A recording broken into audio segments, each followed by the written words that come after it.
Magandang araw, nanay. Ako si Cholo, isang nurse midwife sa isang paanakan. Masaya akong magbahagi ng mahalagang kaalaman tungkol sa ligtas na sexual na aktibidad ng bagong panganak na ina. Ang layunin ng video presentation na ito ay ang mga sumusunod. Maipaalam sa mga ina ang mga karaniwang tradisyon at maling paniniwala sa pag-aalaga ng bagong silang na sanggol at ang mga posibleng pangalindudulot nito. Mabigyan ng tamang kaalaman ang mga ina upang makapagdesisyon sila ng tama at ligtas sa pangangalaga sa kanilang mga sanggol batay sa mga makabagong rekomendasyon mula sa mga profesional na kalusugan. Mapalakas ang kamalayan ng mga ina sa mga epektibo at ligtas na kasanayan sa pangangalaga ng bagong silang upang maiwasan ang mga komplikado at masiguro ang kalusugan at kaligtasan ng kanilang anak. Sa bawat pamilya, ang pag-aalaga sa bagong silang na sanggol ay puno ng mga tradisyon at paniniwala na naipapasa mula sa isang henerasyon hanggang sa susunod. Ngunit mahalagang malaman kung alin sa mga ito ang makakabuti at alin ang dapat pag-ingatan. Narito ang mga karaniwang tradisyon at maling paniniwala na dapat pag-isipan ng mabuti. Ang paglalagay ng piraso ng tela na may suka sa noo ng sanggol. Ang paniniwala, ginagawa ito upang protektahan ang sanggol mula sa usog o espiritual na pagkabalisa na sanhi ng mga estranghero.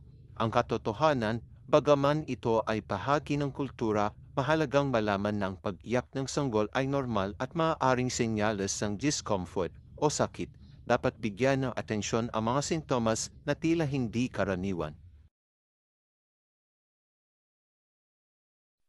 Paglalagay ng luya o bawang sa pusod ng sanggol. Ang paniniwala, ito ay para sa pagtaboy ng lamig at masasamang espiritu.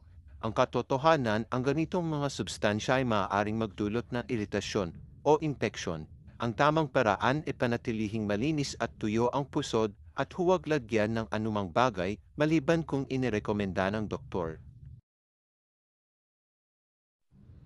Paggamit ng lana sa noo para sa sipon o ubo. Ang paniniwala, ang paglalagay ng lana na may langis sa noo ay makakatulong sa pagpapagaling. Ang katotohanan, walang sapat na ebidensya para dito. Mas mabuting sumangguni sa doktor para sa tamang pangangalaga sa sipon o ubo ng sanggol. Pagsusuot ng pulang sinulid sa noo para sa sinok o hiccups. Ang paniniwala, makakapigil sa sinok ng sanggol. Ang katotohanan, ang sinok ay normal sa mga sanggol at karaniwang nawawala ito ng kusa. Ang paglalagay ng sinulid ay walang medikal na basehan. Hindi pagbuhat ng sanggol ng madalas. Ang paniniwala, magiging spoiled o masyadong malambing ang bata. Ang katotohanan, ang pagyakap at pagbubuhat sa sanggol ay mahalaga para sa kanilang emosyonal na pag-unlad at seguridad. Pagsusuot ng agimat o amulet para sa proteksyon. Ang paniniwala, magbibigay ng proteksyon laban sa masamang espiritu at sakit. Ang katotohanan, ang pisikal na proteksyon ng sanggol ay mas mahusay na makukuha sa tamang pangangalaga, bakuna at regular na pagpapacheck up sa doktor. Pag-iwas sa pagputol ng kuko ng sanggol sa unang buwan.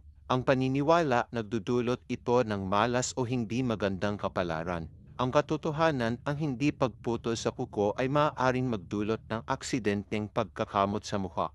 Maingat na pagputol ng kuko gamit ang baby nail scissor o nail file ay ligtas at inirerekomenda.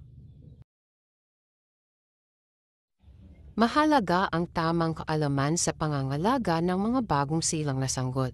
Habang ang mga tradisyon ay bahagi ng ating kultura, dapat timbangin ito laban sa mga rekomendasyon ng mga profesional sa kalusugan para sa kaligtasan at kabutihan ng sanggol. Magtiwala sa wastong kaalaman na may batayan sa siyensya.